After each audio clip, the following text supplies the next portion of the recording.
For centuries, each morning, these women have walked to what they thought was their inevitable destiny, piles of human feces. Meet the manual scavengers of Alwar. They always do their work quietly and sincerely, but never with the dignity we associate with livelihoods. There was one man in a country of 1 billion people who broke his silence about the practice, Dr. Bindeshwar Pathak, and his idealism was backed with a business proposition that would change the destiny of not only these women, but lakhs of manual scavengers across the country. Pathak ji आए थे दिल्ली से, तो उन्होंने बोला कि भाई आप लोग ये गंदगी का काम क्यों करती हो, आपको कोई और काम नहीं है क्या? हमने बोला नहीं, हमारे लिए तो यही काम है। तो बोला उन्होंने कि ये काम छोड़ना चाहती हो आप? हमने बोला अगर अच्छा काम मिल जाएगा तो हम छोड़ देंगे।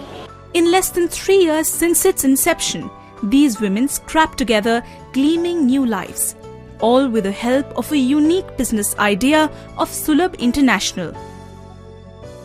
Latest figures estimate over 1.4 million primitive household toilets were converted to modern ones, and over 6,500 pay-per-use toilets set up across the country. The new welfare business paradigm had broken even in less than a year. These hands have now found work that befits them, from better livelihood opportunity to being the caregiver in the family. These women have found their lost smiles. It's a model that's win-win for all. Welfare business helps money tick into the bank along with bettering lives of women like Jyotirmohan Khan. She was a beneficiary of microcredit, a scheme part of the social business model Nobel laureate Muhammad Yunus implemented in Bangladesh. My appeal is, if to justify the totality of human being, we need to have two kinds of business, at least two kinds of business. A business which centers around me, that's a profit maximizing business. It's all about me. I want to make money. And the other business is kind of a reverse of it. It's all about others, nothing about me. That I'm calling social business. Business to do good to people, to do good to the planet. The ethnic weaves in over 130 swanky showrooms of Fab India tell a similar success story. But unlike other businesses, the meteoric rise of this brand was shared.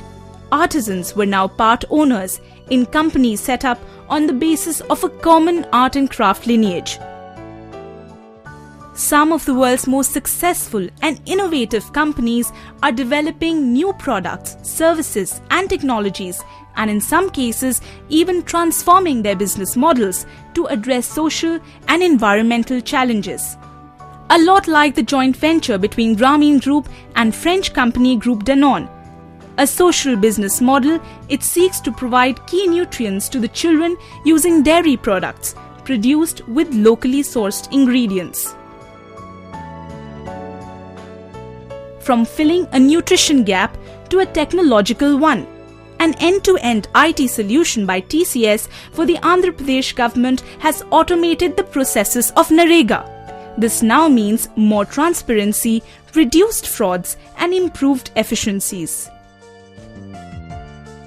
Across the world, men and women are scripting success stories of entrepreneurship that create not just profits but also livelihoods.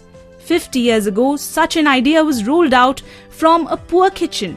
The Lichit Papar Cooperative started with a loan of just 80 rupees, but is now a 500 crore business. The world is on the lookout for simple ideas that make life simpler.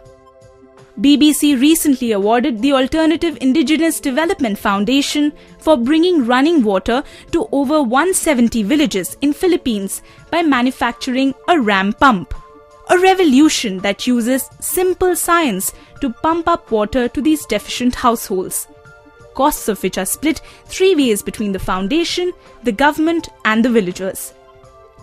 So from cooperatives to investing in socially relevant ideas, there is a rush of welfare business ideas that are waiting to be explored.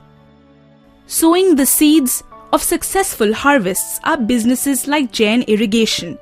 More than 120 years in operation, they are reinventing themselves in the field of agriculture and agro-processing, helping farmers produce more and better quality produce. It's true when they say, what you sow is what you reap. The ground has been laid for fresh ideas. In the past, several small beginnings have harvested big returns. Will your small beginning become the next big welfare idea?